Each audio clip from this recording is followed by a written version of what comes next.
Hello and welcome to another edition of Safe Communities. I welcome you. My name is Sheriff Joe McDonald. I am the Sheriff of Plymouth County. And joining me today, we have a great show. We're going to be talking canines today, about the dogs that we have that you may see in the communities, their special capabilities and where they come from.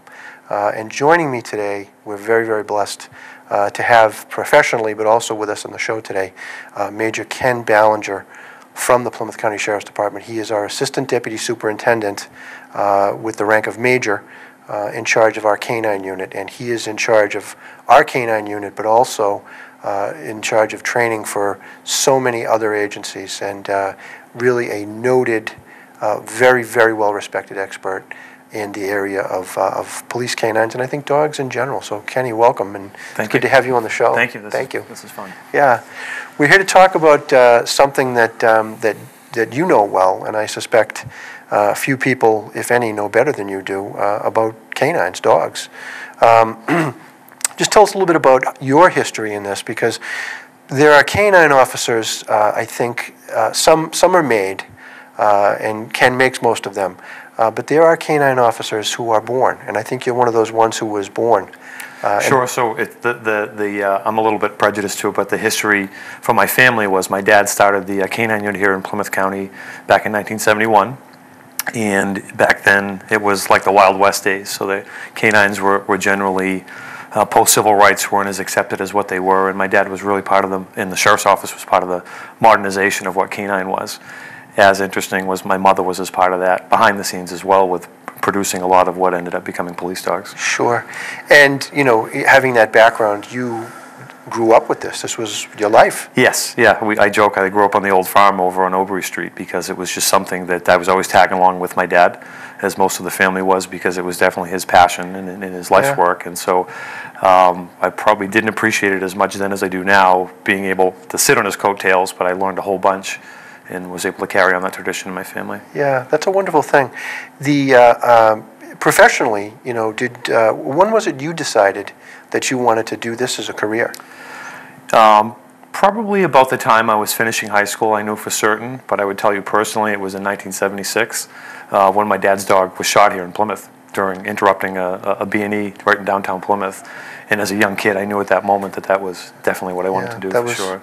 Your career path as well. Yeah. That's great. So, you know, you grew up with it, and you came initially to work at the Plymouth County Sheriff's Office. Is that right? Yes. Yep. I think I started there as a reserve deputy in 1989, and then was appointed full-time in 1991 and a half, 1992. Very nice. So back when Sheriff Flynn was the sheriff. Yeah. Sure. Our mutual friend.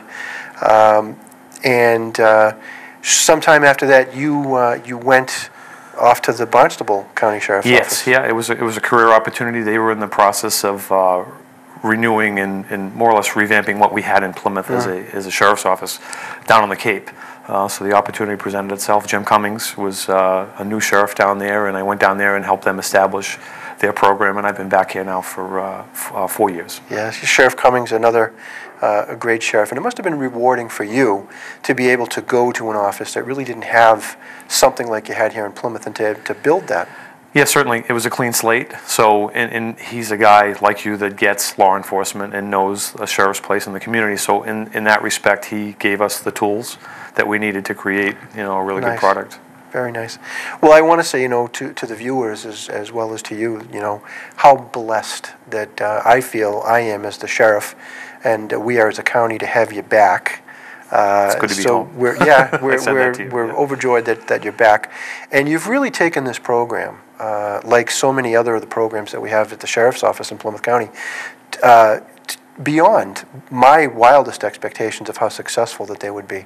So can you tell, for the viewers, some of the things that you've got going on over there in our canine unit? Yeah, certainly, and the thing that I would say is that I can't do it without you. So, like you said to me at the very beginning, I'm the guy with the vision, but you're the guy that makes it work. So that's appreciated on a lot of levels at the Sheriff's Department for us. But so it allows us to be creative and innovative and think in ways and do things that most places are still inside that box. So one of the primary things that we've been able to do was the use of shelter dogs.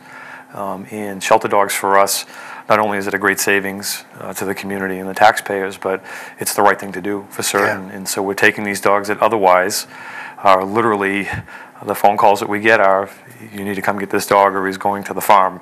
And so we go up probably almost on a monthly basis, and they're able to test these dogs, proof them out for our service, and then they generally become detection dogs or rescue, search and rescue type dogs. Yeah. Now, when you say detection dogs, what do you mean by that? So detection, again, this is one of the things that we've been able to innovate here in Plymouth, is that the dogs are, if you look back to what a canine unit was maybe 5 or 10 years ago, they were primarily for the purposes of locating narcotics.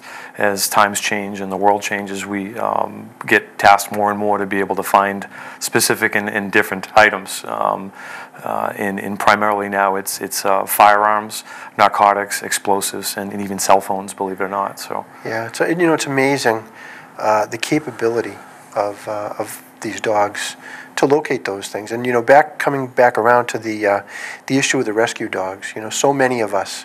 I know growing up, I always had a dog, and many times they weren't purebreds; they were rescue dogs. And anyone that owns a rescue dog knows, no dog has more love to give.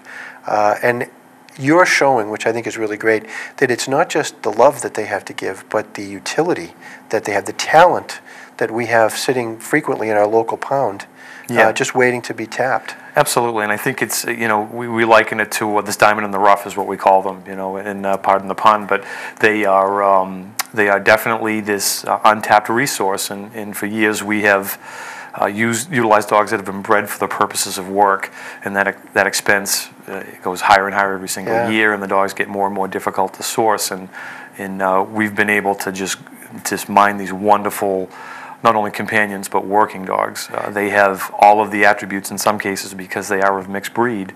They are healthier, they're of a little bit more sound mind, they're a little more willing and trainable. So it's a great resource for us. For sure. And the other nice thing, like you said, is this is a resource that there is no initial cost. They can go, they can adopt the dog. Yeah, absolutely. So the hidden value to that is the pounds call us when they have what they term a difficult dog, and it's the one that my eyes light up and we run right down and look at.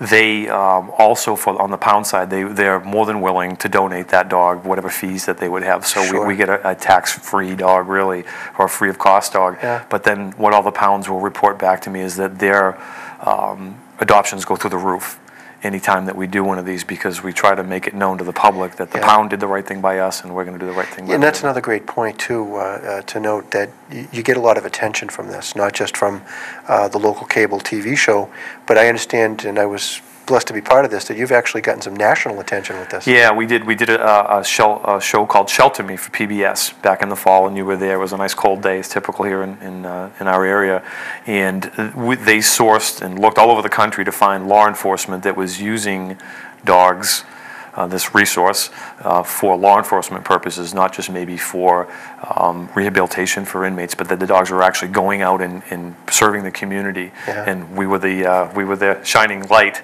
in that sense. So they came out and spent about 3 or 4 days with us, and we joked it looked like the United Nations of dogs, because I don't think there was one dog there that any of us, it was humbling for me to look when we had them all lined up there out on the field and say, geez, it looked like the United Nations of dogs, because every shape and form of dog was out there. Yeah, it was a wonderful experience, a wonderful day, and hopefully our viewers will get an opportunity to see that when it comes out on PBS. I understand we should look forward to that.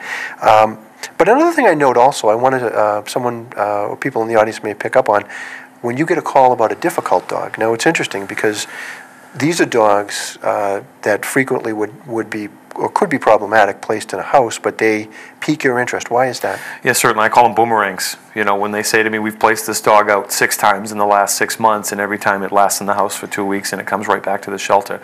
So these dogs typically are dogs of a little bit more temperament. They're not your fireplace dog that's going to look like a nice statue sitting in front of your fireplace on a cold day. They are dogs that have a lot of maybe genetic predisposition to be active, to need something to do. Then the second piece that we look for them is they tend to have more boldness of temperament. So what you would normally correct your dog verbally, these dogs would look at you and kind of laugh and say, yeah, that's not going to be sufficient for me. So that level of character we need for our dogs because of the environment that they're going to be placed into eventually. And that's so when you get that call, you will venture and look at the dog and meet the dog. Yeah, certainly. So we'll go to the pounds in Angel Memorial in Boston has been the gold mine for us. They've been wonderful. The local animal shelters in Situate, Pembroke, Kingston, and Animal Rescue League down on the Cape have been wonderful for us. When we get that call, we'll go. We'll do a quick initial health evaluation and temperament test on the dog, and then we do a little bit of a vetting process where we take the dog out and make sure that out of that shelter environment that they are showing that strong temperament that they are showing there. And in every case, they know what we're looking for at this point, so it rings true. So it's good you've got a great scouting program. Sure, we do. We really do. That's a wonderful thing. And it's people may wonder or ask, what capabilities do these dogs have, and how are they used? And people see them sometimes driving around in our communities. They'll see the sheriff's canine vehicle or the local police, and they understand or have an understanding that we use these dogs in a correctional setting to do searches within the jail to make sure that there aren't drugs or contraband that's coming in, and that they are very effective as perimeter security. And in the very unlikely event, thank God, that someone were to leave the premises without authorization, that those dogs could be used to trail that person. But as you were talking about earlier, there are a lot of other purpose detection dogs, for lack of a better word. Can you tell the audience, what it is that might make one of these dogs good for use within the community for that special purpose? Yes, certainly. So the main thing would be is that they don't look like a conventional police dog. Maybe what your mother and father's and my mother and father's police dog looked like. They can blend into a crowd. They can look very innocuous and be, and they tend to be very well accepted by the public because they don't have that typical look. That in concert with the fact that we're training a passive response now, where the dog, as opposed to barking, biting, and scratching at the source of target odor, the dog is now just literally pointing very gently with the tip of its nose and looking at the dog handler saying the smell is coming from this precise location. So law enforcement and fortunately the courts have been pretty accepting of that purpose as well. It comes down to reasonableness like anything will.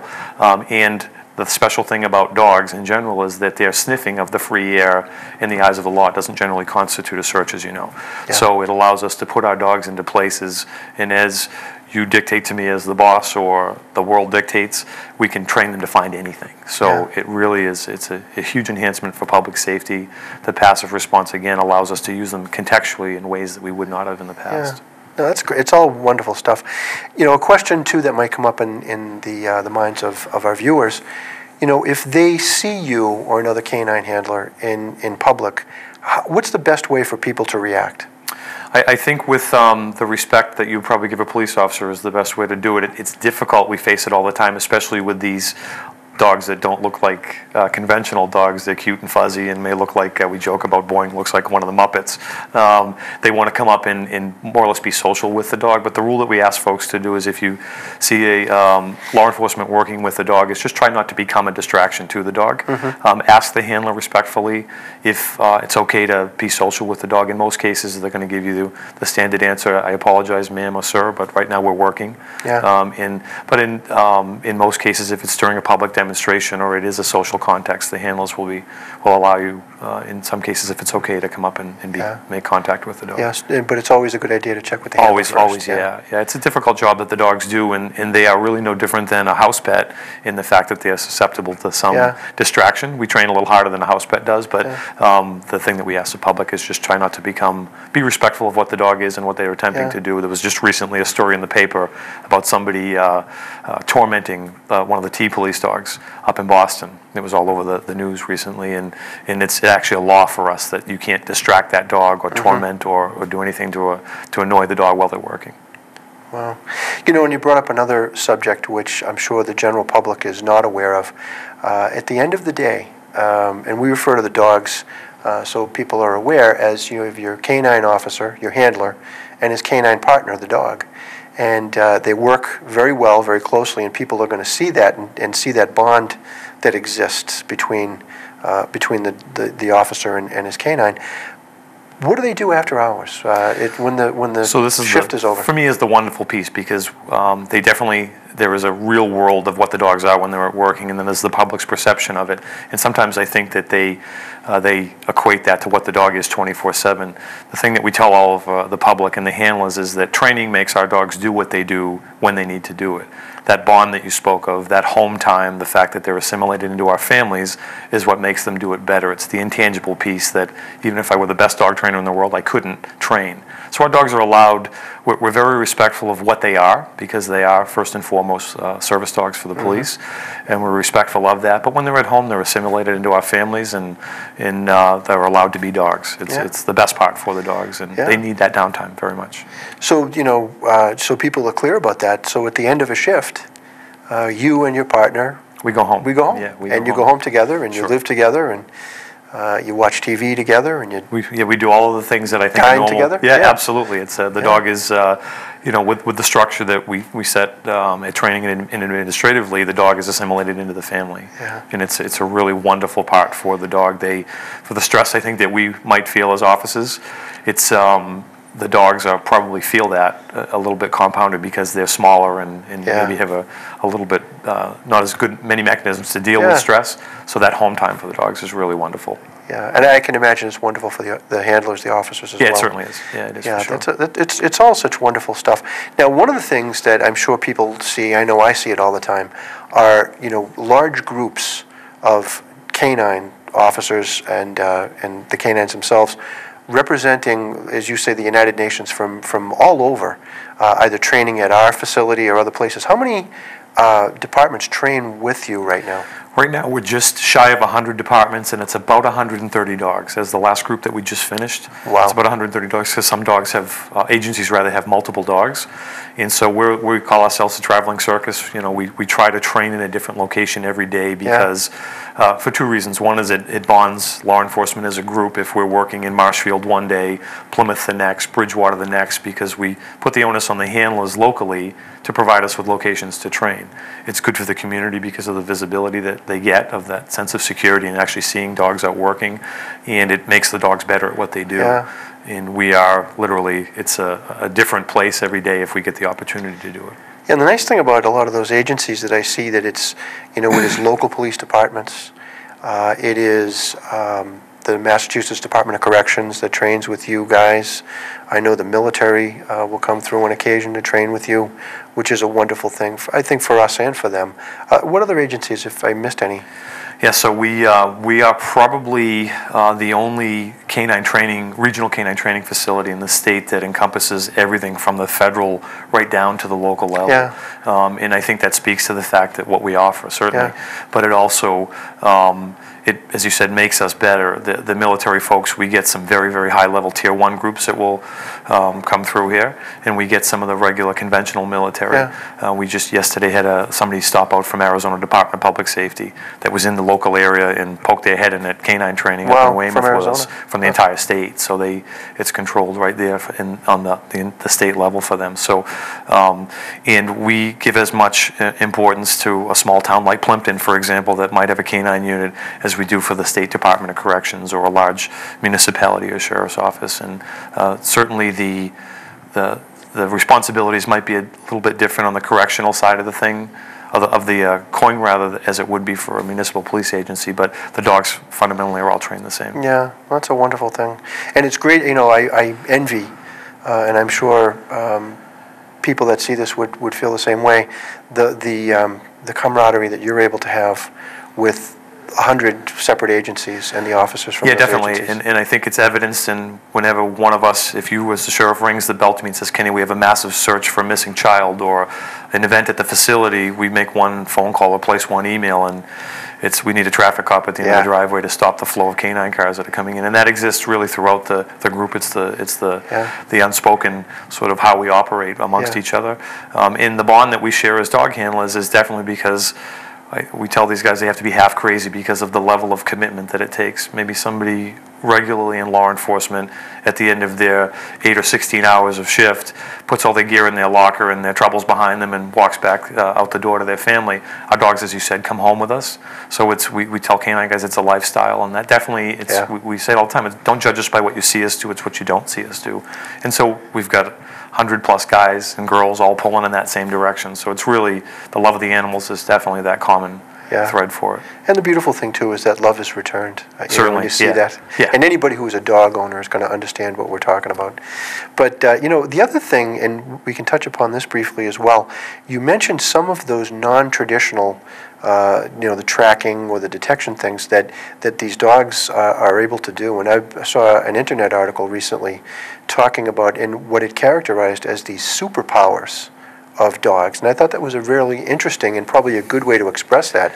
But there is some thought now that the dogs are able to have eyesight, have vision in the infrared ranges, which is very interesting. But what are some of those detection jobs and some of these other abilities that the dogs have that people might not be aware of? So I think this is wonderful, and that sometimes it's driven by the world that we live in. I'll use the example quickly on the cell phones. This is an issue ongoing. Fortunately, we're insulated from it some because of good security measures at our facility, but certain facilities experience cell phones or parts thereof being smuggled in so that those that are incarcerated can continue to be criminals inside the walls. Sure. So this was an issue statewide, and so we trained 2 dogs for the Department of Corrections about 3 years ago, and those 2 dogs cut down the number of phones by 80% within 18 months. Wow. And those are just random spot checks. And that was, it was driven by the need inside the facilities that they knew these items existed there. So what you did was you took, at the request of the Department of Corrections, and trained these dogs to actually detect the presence of cellular telephones. Yes. Yeah. And how did you do that? So it was mad science really at the time, because like our gun dogs were 15 years ago, they said, is it possible to train a dog to do this? And I said yes, and then I walked out of the room and said, how the heck am I going to do this? Yeah. Fortunately now we have a great training system in place to introduce odor to dogs. So what we did is we went around to local police departments. We went around, first we got 2 shelter dogs. One actually came here from Plymouth, and the other one came from somewhere out in Central Mass. And myself and Mark O'Reilly from the Department of Corrections, who coordinates their canine unit, we sat there and scratched our heads. We went and got cell phones from every police department, lost and found. We went to the cell carriers that when people turn phones in that are no good because they're broken under warranty, and we spent about 3 days macerating phones. And one of the things we had to consider was what would be dangerous to the dogs and what would not be. So primarily we stripped the batteries away. And then we hulled everything that was common, plastic, and we took circuit boards and all the electronic components, and we literally stood there with rubber mallets and smashed them to bits, put them inside of the training aids, and then introduced the dogs to them, and it was really amazing. What we didn't intend on was inmates obviously are allowed to have certain electronic items, and we find that very, very regularly the dogs pay no attention to my lay eye or sense of what would be the same, don't indicate the technology pieces that are in things that they're allowed to have. They only indicate to the phones. So it's been really very good. And that's a situation where they've succeeded beyond your expectations. Yeah, it was one of these things that we just didn't see coming. Yeah, that's an amazing, and considering how many common components there must be to those things, and to see that type of a reduction in the numbers at DOC of those cell phones, and if people think about that, well, a cell phone may not be you can't hurt somebody with that, but really you can, especially when these bad guys are in jail and still running criminal enterprises by means of a cell phone. So. Yeah, having participated in high-level federal cases that rose to pretty significant levels, we found out by listening that people were still using cell phones to keep the enterprise actually more active than it was on the street, because they had the security of the correctional facility to operate from. Wow. And so it was eye-opening for me as well. Yeah, and I know, if you travel at all, you see the presence of canines now at the airports And when you see a canine at the airport, what are they generally looking for? In most cases, they're going to be looking for explosives, and this was actually just on the news, the local news this morning, that Logan is going to introduce dogs into the crowds for that reason, for people carrying what they call vapor wake amount of maybe residual odor flowing off of them from explosives, given the new threat about bombs and shoes right now. Right. And then secondarily, depending on geographically where you might be in the country, second biggest would be for narcotics, illegal narcotics entering the country. And those generally will be in ports where we know that they're a source of people body carrying stuff in. And then, believe it or not, cash. Because terrorism or narcotics trades cannot be fueled without cash. Yeah. That actually is what's going to, it's the root of what makes these folks able to operate their illegal enterprises. So there are certain dogs out there that are trained to alert to a certain threshold of cash. Wow. Based on what the law prescribes. And you've got the dogs looking for firearms, and you've had success looking for firearms? Yeah, absolutely. What started as 15 years ago as dogs just finding firearms or firearms-related evidence at a crime scene once a crime had occurred, now has turned into more of a forensic approach where the people have contact from maybe gunshot residue on their hands, and the dogs are actually more accurate than what science can produce. Wow. So even better than chemical tests. Yeah, for sure. Yeah, they're going to be a little bit more accurate than that. And, it remains to be seen. I know as we sit here today, there are going to be applications and uses and abilities of these canines that we haven't even thought of yet.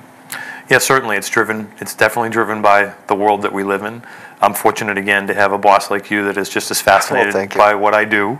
And so we get to push the envelope and more or less set new trends for it.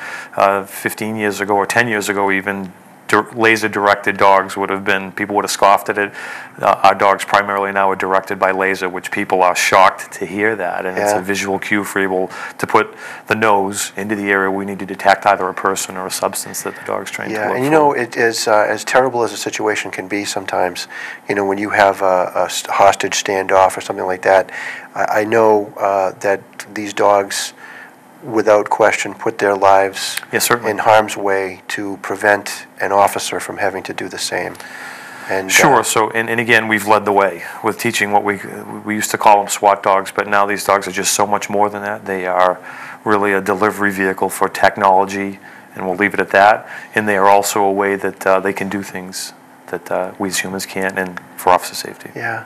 I'm sure there must be some days where you feel as though you're this canine's bodyguard and his driver, and that's probably a role that you like. Yeah, and I know Rob Reedy is the new handler for Marshfield, and I said to him yesterday, I said, Robbie, if your dog learns how to drive and answer the radio, you're probably going to be restricted to the stations. Well, we're going to have to hope that they don't get those. We'll I don't want to rule anything out, but we'll see where it leads us. But I do want to thank you, Ken, for coming in and talking to what I think is a fascinating subject for the public at large, and really how blessed we are as a county, and me personally as a sheriff, to have guys like Major Ballinger and our canine officers entirely working the streets and working the correctional facility for us. It really is a great enhancement to our public safety and a great tool for law enforcement. So, Kenny, I personally thank you for everything you do, and I know that the viewing public is appreciative and has a better understanding now. So thank you for coming in, really.